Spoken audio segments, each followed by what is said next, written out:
Prinsip-prinsip pembelajaran IPS di MI atau SD.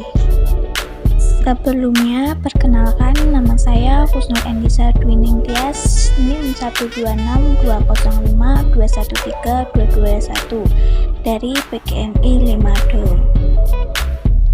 Baik, kita mulai saja. Yang pertama, prinsip ketergantungan positif. Kerja kelompok adalah kerja tim, yaitu keberhasilan dari tugas kelompok tergantung pada keberhasilan semua individu dalam kelompok tersebut, dan keberhasilan tim tersebut tergantung sejauh mana anggota kelompok tersebut memahami dan tanggung jawab terhadap tugas yang telah diberikan kepadanya. Oleh karena itu, setiap anggota tergantung dengan anggota yang lainnya. Dari ketergantungan itu, keberhasilan kelompok ditentukan. Inilah yang disebut ketergantungan positif. Yang kedua, tanggung jawab perseorangan. Keberhasilan kelompok tergantung dari keberhasilan setiap individu, sehingga setiap anggota kelompok harus memiliki tanggung jawab terhadap kewajiban yang diberikan kepadanya. Implikasinya dalam evaluasi, guru harus memberikan penilaian terhadap individu, tidak hanya terhadap kelompok. Yang ketiga, interaksi tatap muka. Implementasi comparative learning yang berpeluang kepada setiap individu dalam kelompok untuk saling memberikan informasi dan membelajarkan seluas-luasnya dengan anggota lainnya dalam kelompok. Interaksi tatap muka akan memberi pengalaman yang berharga kepada setiap anggota kelompok untuk bekerja sama, menghargai setiap perbedaan, memanfaatkan kelebihan setiap anggota, dan mengisi kekurangan masing-masing anggota. Yang keempat, partisipasi dan komunikasi. Tujuan utama comparative learning adalah melatih setiap peserta didik untuk berpartisipasi aktif dan berkomunikasi dengan baik. Dengan comparative learning diharapkan siswa mampu mengembangkan kemampuan dasar dalam berkomunikasi, seperti mengemukakan pendapat, bertanya, menjawab, menyatakan setuju, dan menyanggah pertanyaan teman dengan santun dan tidak memojokkan temannya. Yang kelima, kontekstual.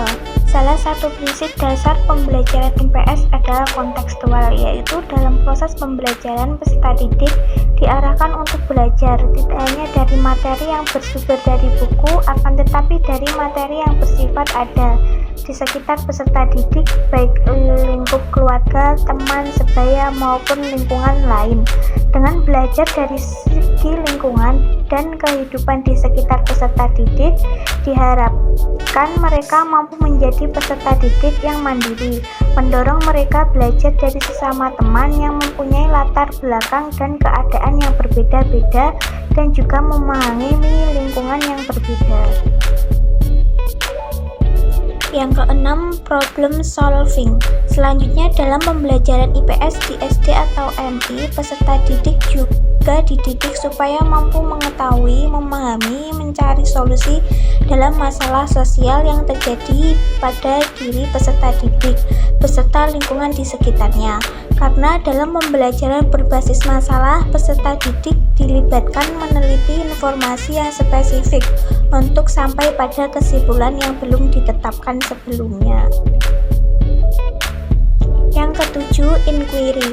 Prinsip inquiry merupakan suatu pendekatan pembelajaran yang menuntut peserta didik untuk mencari dan menemukan sendiri sesuatu yang baru sebagai hasil belajar. Pendekatan inquiry adalah suatu perluasan proses discovery yang digunakan dalam cara yang lebih dewasa. Salah satu prinsip dalam pembelajaran IPS di MI ini bertujuan merangsang kemampuan bertanya, menyelidiki, meneliti untuk mengembangkan berpikir kritis dan mengembangkan kemampuan berpikir peserta didik.